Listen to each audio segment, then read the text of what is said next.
بسم اللہ الرحمن الرحیم۔ حدیث مبارک ہے کہ ہم سے عبداللہ بن مسلمہ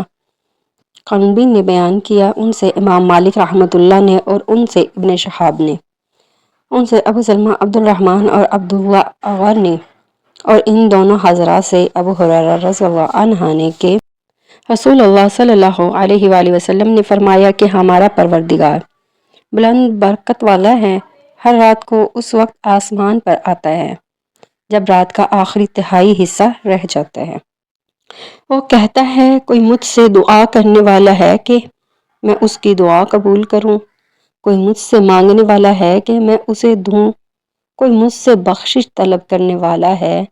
کہ میں اس کو بخش دوں۔ حضرت عائشہ صدیقہ رضی اللہ عنہا سے پوچھا کہ نبی کریم صلی اللہ علیہ وآلہ وسلم رات میں نماز کیوں کر پڑھتے تھے؟ آپ نے بتلایا کہ شروع رات میں